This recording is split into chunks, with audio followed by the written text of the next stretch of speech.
I'm Christy Hemingway, host of Ed Curation, a part of the Education Podcast Network, just like the show you're listening to now. Shows on the network are individually owned, and opinions expressed may not reflect others. Find other interesting education podcasts at edupodcastnetwork.com.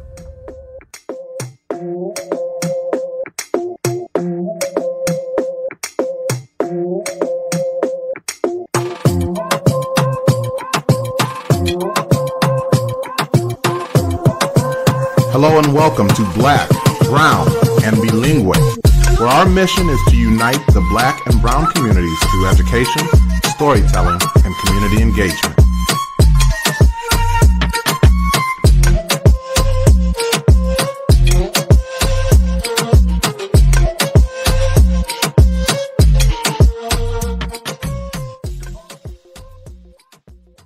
The vision of Black, Brown, and Bilingue is to be part of creating a world in which Black and Brown identities are affirmed, bilingualism and biculturalism are nurtured, and equity is the driving force behind all that we do.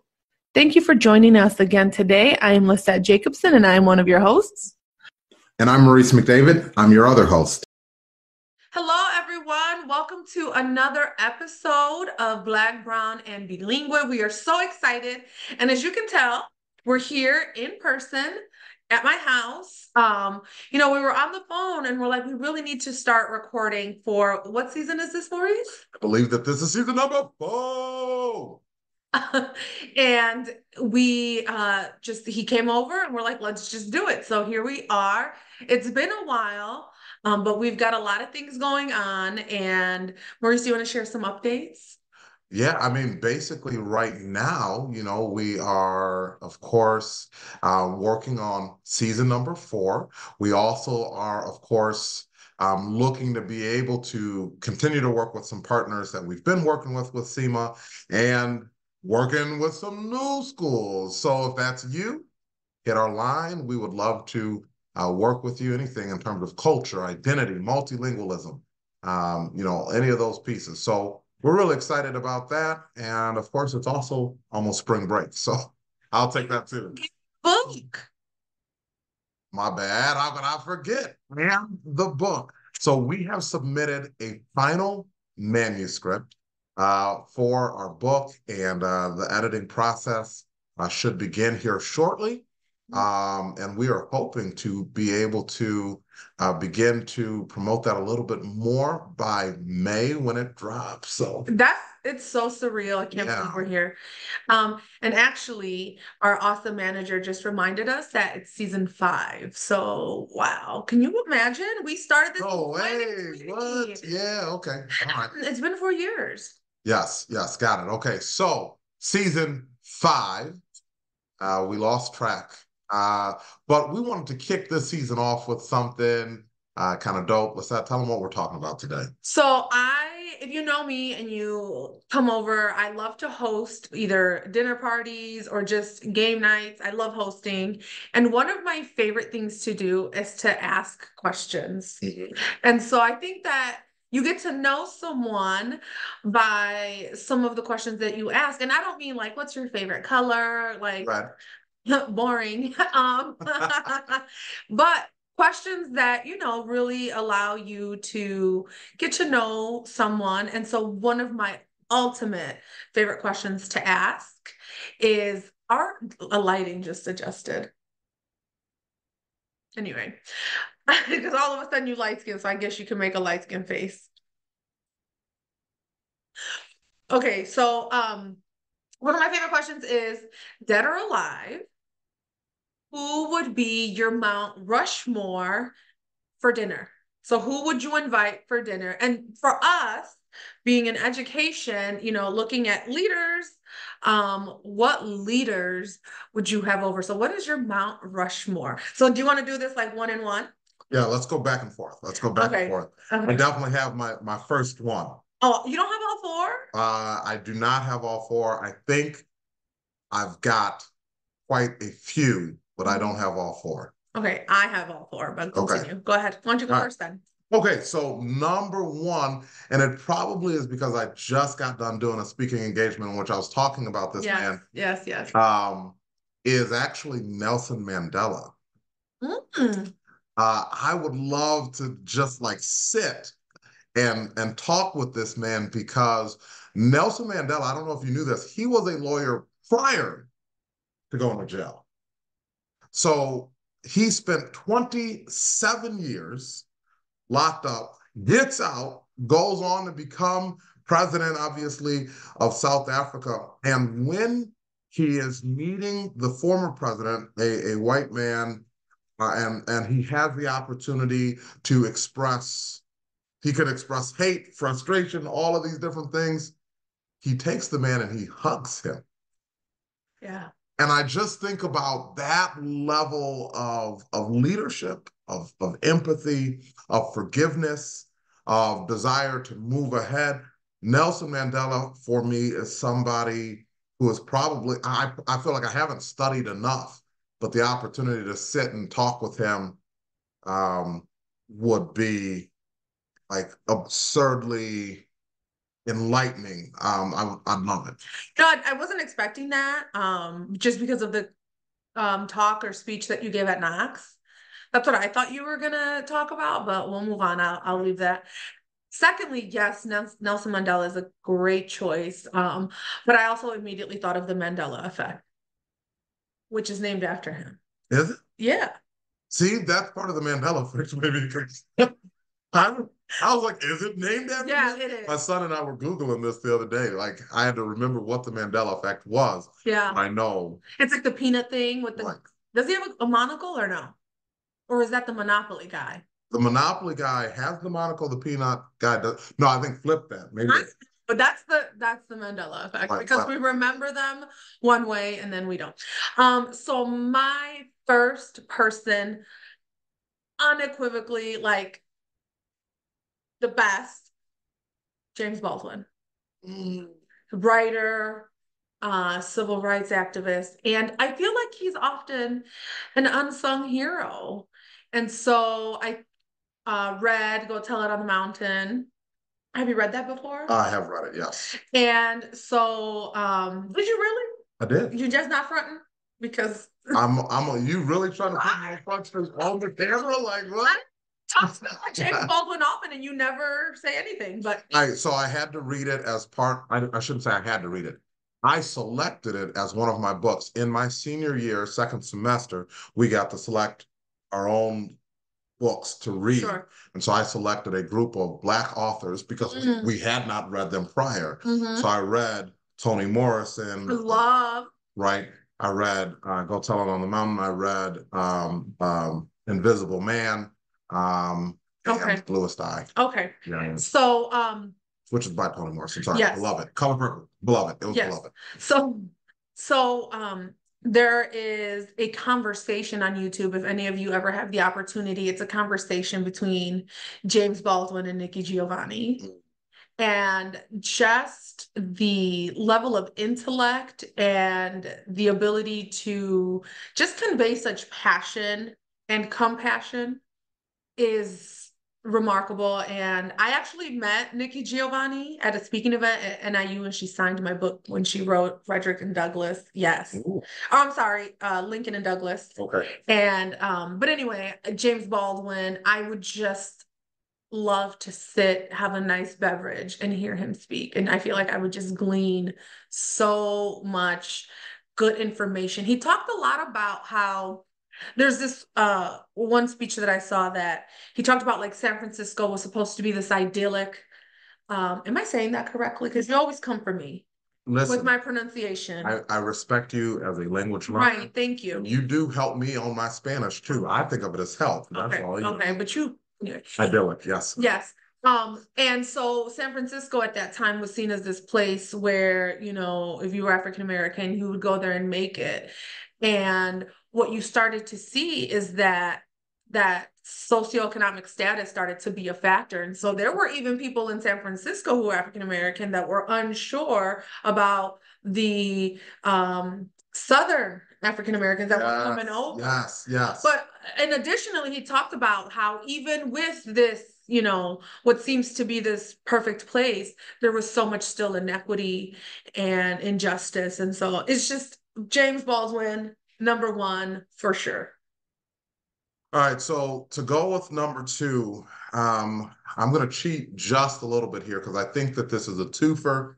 They are still happily married. I would only assume that if I'm eating dinner with the one, that the other one would likely be there. Being cheater, but okay. And so I'm going to throw out there the Obamas. Okay, well, because I'm just saying, if I'm meeting with Barack, I'm meeting with Michelle. If I'm meeting with Michelle, I'm meeting with Barack. Okay, and I imagine that the conversation would go something like this. It would go, hello, it is a pleasure to meet you. I've heard a lot about you. I was talking with Governor Pritzker, and he said that he's very proud of the work that you did on the culturally responsive teaching and leading standards. That was a self brag there. Just a moment. No, but I think that the Obamas are a really interesting couple because even post presidency, now the calls are coming, right, for Michelle to take her rightful place, right, as the next presidential candidate for the Democratic. Oh, they are surprised, but I didn't know that. Yeah, they're definitely coming because I think that they understand. Michelle, don't do it. It's a trap. Listen. The thing is that they both, of course, met in law school, right? So it's not like she is not equally intelligent. She's not. She's more intelligent. Do you know that to be factual, or is that just girl power? No, it's not just girl power because I don't play that. Like I do, yay, girl power, but like not like that. Barack will tell you. As any good husband would, because we know how, you know what I'm saying? So, but actually my wife though did outscore me on the ACT. And I outscored you. What does that tell you? That was a 28-27. Tells me that you're good at taking tests, like every test. Something about Samantha. That she's good at taking tests. That's what she'll tell you. More brilliant. She is. And again, I have no listen, this is what I've been missing. I've been missing this because this has nothing to do with what I'm trying to get to. Is just that Michelle. She would be great. Has potential, right? Yeah. When you think about Democratic couples, power couples before, right? Like the Clintons and the idea that Hillary went on to run for president. Obviously, she did not win, but I think that there is great potential. I don't know that Michelle would do it, but a conversation that we could have, particularly with them having worked in Chicago. Right. Where we know the area and we know, because they were on the South Side and that's where my people are, is on the South Side. There, yeah. And so I think that there would be just so much. Yes, but okay, that's the conversation. I was going to say you're going on a tangent, so it would be the Obamas. It would be the Obamas. Well, and I wanted to add that you often get compared to Obama. By the way, I can roll my eyes any harder. Right. Can I tell you a quick story? So when we first launched the podcast, we had someone, this person will remain nameless, but it was like, oh, congratulations. You guys are doing great things. The first episode was so great. We wish you nothing but the best. And Maurice, has anyone ever told you that you sound like Barack Obama? And the answer is yes, because... What do you think it is? I think it is a perception of eloquence and Black. Together. Right? And so... Yeah. That's it, right? So if it's not Obama, it's Morgan Freeman, or it's Morgan Freeman's a good one. Yeah, what's James? James Earl Jones. Earl Jones. I always like to make sure to say it correctly, so that way we don't say James Earl Ray, who assassinated. Oh yeah. Yeah. Okay. Anyway, so that's a good one. Yes. Okay, for me, my next one. Don't laugh. Okay. Mr. Rogers. Why would I laugh? That's a dope answer. Absolutely. Like, number one, I just feel like he was such a loving man. And I was a latchkey kid, so I watched tons of television. Luckily, we were broke and didn't have cable, so I always landed on channel 1. But so you didn't have to fix the bunny ear too much. to turn the dial, right? So I would get to channel 11 and I knew I would go until I found something I liked. And so I watched a ton of Mr. Rogers, and a lot of the people who enjoy Mr. Rogers, they didn't like it until they went to the land of make-believe, which is my least favorite part of the show. Interesting. I loved him. I loved the calmness. I loved just the sweet. There was just, even as a child, I really did feel that when he was talking to me and he loved me, and he thought I was special, just the way I am. Just the way you are. I even have a trolley. That's awesome. A little toy trolley with a Mr. Rogers on it, and when I press it, it'll say something like, "Hello, neighbor." Have you seen the movie? I did not see the Tom Hanks because I actually wasn't very happy with that casting. Not that Tom Hanks isn't amazing, but I watched the documentary for sure. But I just feel like he had such great values, and my ultimate quote is, "The world would be a much better place if the big people remembered what it's like to be little people." Ooh. And think about that, you know, think about the way we even interact with children, and when they come to us, and sometimes as adults, we trivialize their issues. And these little things are the big things for them. And so I just think that he was someone who embodied such good traits. In fact, I get so upset when I hear about the rumor. Did you ever hear the rumor that he was a sniper? I had heard that, and I can see. And that's what drove him into having this World of Imaginary Play. So he was having a slight mental breakdown. I'm just telling you what I heard. That's just it wasn't. He was none of those things. Okay. But I think it just speaks to how difficult it is for us to imagine that a man be just genuinely that kind, that sweet, that loving. But I just think that really says a lot, and I feel like he challenged masculinity. I will say one of the things I've held on to when I think about Mr. Rogers is that he was a minister. I was just going to say that too. And so I think about like endeavoring to see the world through that lens, right? And one of the things that Jesus says in the New Testament is, except you receive the kingdom like one of these little children, right? And so Jesus actually places this, the disciples try to keep the children away, right? And Jesus says, no, suffer the little children to come unto me. And I used to think, oh, that means we're causing suffering. But it actually, in the King James, right, you take it into modern English, it just means allow them, permit them, right?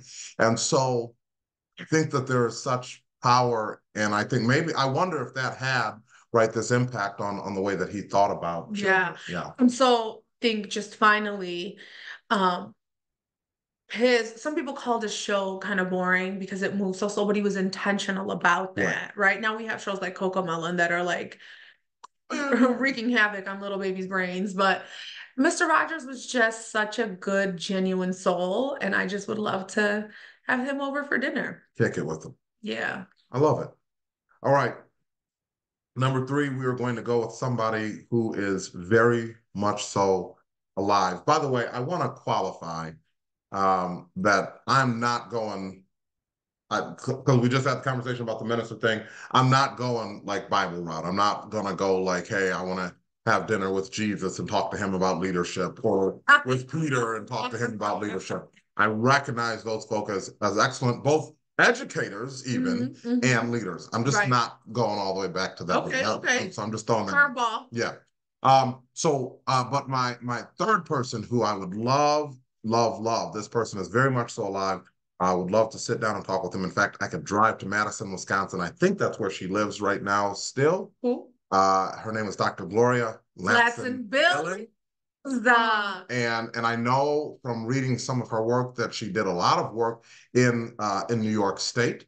But one of the things that I love about her work is by the way, so Dr. Gloria Ladson-Billings is the one who coined the phrase culturally responsive pedagogy. And so, you know, I utilize that a lot in both my leadership and in my work to try to work with teachers and students and families. But one of the things that she points out, and I love this, is that her research was not about a particular teaching style, right? It wasn't like you have to do group work or you have to lecture. It was about like some core beliefs, Yeah. right, that this teacher brought into the classroom, that every kid could learn, and that's what we were there for. Like, so I want to sit at the feet of this person, right? And I've had an opportunity to meet Zaretta Hammonds, who is kind of a next generation, an our generation, I think, person. I've had the chance to hear Dr. Gloria Ladson-Billings speak, but I've never yet met her. But I'd love to sit across from the dinner table and be humbled. Yeah, I when I got my literacy master's, I did it on cultural capital, and I used her research a lot. So this was probably back 2012. And so when I started to see and hear her name pop up more recently, it was like, oh, I recognize that. And so, but oddly enough, I hadn't seen any pictures of her when I was doing my research. So like, it was really interesting to put so much more context attached to her work now, right? Yes. Considering everything that's happened. Yep. Yeah, that's a really good choice, Maurice. Good job. By the way, when I heard her speak in the fall, actually, of 2023, a colleague and I were presenting at this equity conference. She was the keynote speaker. Oh, wow. And so got a chance to hear her speak, and she has like beautiful grandmother vibes. Like, yes, yeah. And like just from the wisdom, no nonsense. Like that's one of the things that's key is like, I'm not here to play games with you, right? This isn't soft patty cake stuff. So anyways, Gloria Ladson-Billings, Dr. Gloria Ladson-Billings. That's a really good one. That is a really good one. Can I come? Can I like hold your briefcase or something just so I can see in the room? Okay. The next one, oh, this is so difficult because this person goes in and out. The Dalai Lama. Because there's this book, I think it's like a collective wisdom. I don't know if they authored it together. I haven't read it, I want to. It's Desmond Tutu and the Dalai Lama together. And so when I think it was like my second or third year as a principal, where I used the idea of Ubuntu with Desmond Tutu, and I used some of his work. And so, but the Dalai Lama, I think, also shares some unique perspectives. And I think he would be a nice counter to someone like James Baldwin. Like, can you imagine like the different perspectives, right? Because James Baldwin obviously has tons of experiences. So does Mr. Rogers. And I feel like Mr. Rogers is probably somewhere in the middle between those two. And so just the Dalai Lama. And I sometimes think about all of the noise and all of the pressure that we feel in terms of like, what is it to be successful? And none of that matters. None of that matters. It matters, but it doesn't, and so. They still pay me though. But are you more happy? Right. No, I understand. Are you more joyful? And what, sometimes I think a lot of the suffering that we go through is self-inflicted. And so I just would love to hear the Dalai Lama's perspective on just life and peace, because that inner peace is just priceless. Right. And so I would love to have his perspective. So the Dalai Lama, sometimes I go in between, and yeah, so. Okay. So that was number 3 for you? Okay, so this is the last one. By the way, gotta say, I love that you're putting in a lady in there, because I haven't done it, because I swapped the Dalai Lama with who I was gonna say. So got it. Oh, I was definitely intentional. But I'm actually, we're gonna go back to a lady, and again, this may be cheating, but I just want to say, if I go to the court to meet this person, the other person will also be there. Right, because I'm standing before the Supreme Court. So when I go to meet Judge Ketanji Brown Jackson, also there would be Sonia Sotomayor. And particularly as I think about working in my school building that is 80% Latino, I love the idea that I could bring back stories and conversations from this judge and be like, yo, you can do this. You can do this. This is just in the sense of that visualization, right? That ability to see somebody who looks like me, right? I think about the superintendent of my children's school district is from back of the yards. And no. She's from Little Village. She's from Okay, I Little was gonna Village. say. She's from Little Village. But Mexican American, has a cousin who's a state rep who's been on our podcast before. Shout out to Chewy. Chewy, right? And so, but I think about those things because as happy as I am with being able to be the image of like a Black bilingual principal, right, for these kids, I do still think too it's important that they see those images of people who look like them. And so those two women, the journey that they took to get to where they are, Mm-hmm. and the trash that still they deal with is Your boy Clarence Thomas. Now why? Now why? Listen, didn't nobody pay me nothing. They didn't buy me no vacations or nothing for being principal, okay? But I think obviously both of them very well educated. They've made it to the really the top level of success in terms of being a judge. Yes. So I used to do a unit on Sonia Sotomayor. In fact, I would wear the judges. So funny story. I even had a gavel. And I walked in, and the kid. It's funny because shout out to Amy Crook. I was very pregnant at the time, and I was dressed in that robe, and I was just waddling it because Maxwell was born October 30th, and this was right in the Latino History Month. Mm-hmm, mm-hmm. And so I was dressed in a robe, and she just was cracking up that I was doing this. But there's a popular show, I think it's on Telemundo, and it's called Caso Cerrado. And so when the children started to guess who I was, I said, "Who do you think I am? ¿Quién creen que soy?" They're like, "Caso Cerrado." But It's closed. Yeah. I like that. So it was like, good thing I'm showing you all and teaching you about another judge other Yes. than the one on And this TV show.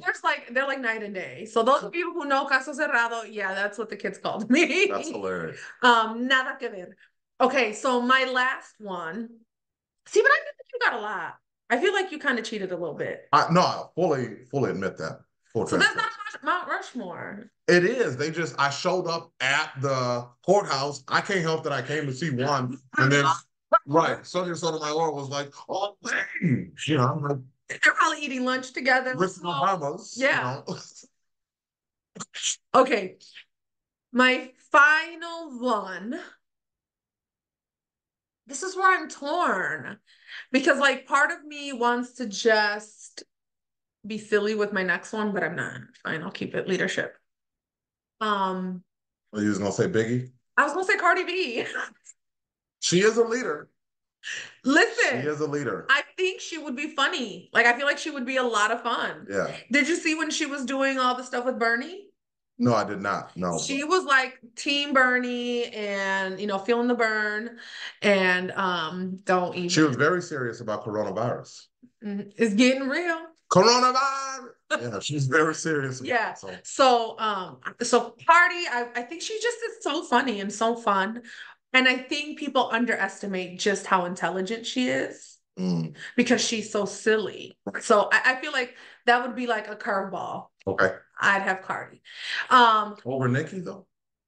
1,000%. Okay, that's why I asked. This will be another episode. I was about to say, this might have to be another episode. Because I don't think Nikki's a girl's girl. And not everything that preaches to be for the girls is for the girls. Ooh. But anyway, back to the conversation. So there's this... We're going to keep that in the edit though, y'all. Go ahead, sorry. We will. Mm-hmm. There's this Mexican actress, because you know how to throw in a Latina. I know it's not Frida Kahlo, she's an artist, but she's an actress. Her name is Maria Felix. Gorgeous, beautiful. And she knew she was beautiful, but she leveraged it to really elevate, I think, the status of women. And I think she was one that showed that you could be beautiful, you can be intelligent, and you can be strong. Yeah. And there are just so many things that I think we do that well. We demonstrate our beauty, our intelligence, and our strength. Thank you for calling me beautiful. I wish I could reciprocate. It's the ones closest to you. You understand what I'm saying? No, like slightly. I was working on it, but Next episode, we'll see. Guys, lately I've been the one that's been nicer to Maurice, and he's the one still cracking little jokey jokes. And now that we're back, just for old time's sake. Yeah. So, but Maria Felix would be incredible. I think she was such a strong woman with tons of depth. And any interview or any movie you see her in, she just everything's a soundbite. Dime el nombre otra vez. Maria Felix. It's Maria Felix. Maria Felix. Okay. Beautiful picture somewhere. I'm about to say I'm gonna go do some research too, though, because that's a name I don't know. She like shout out to Miss Parker and to Monica Net Parker, but Miss Parker, the mom, she's like that. Where, hello, Mrs. Parker. Right. Ew. My. Right, like she commands respect, and you know that they just have so much wisdom, and but don't mess around. Right. Don't mess around. Yeah. Because what happens when you mess around? You find out. Exactly. You find out. Listen, y'all. Listen. Yeah. Listen. So that's cool. That's good. Mount Rushmore. It's got 6. Little Chidion. That's my favorite made-up word. Oh, man. Chidion. Oh, I see. I learn something new every day. Yeah. Listen, y'all. If I had to put together a Mount Rushmore of podcast partners, Lissette, you would be on it. Would I be the top? You'd be. You never have. Right now, you'd be the only person on it, but you would definitely be on it. Even if down the road I do 5 other podcasts, you would still be one of those 4 because it has been a pleasure, our journey thus far. And what's tremendous is God ain't done. Man, there's awesome things coming. So thank you all for stopping in for another episode here of Black, Brown, and Bilingue. I'm Black. No, she's not. No, her hair is. It's really a dark brown, but it's supposed to be black, but anyway, you know what I mean. Yeah, I'm black. I'm brown. All right. Hope you all enjoyed this episode. Muchas gracias for tuning in. Adios.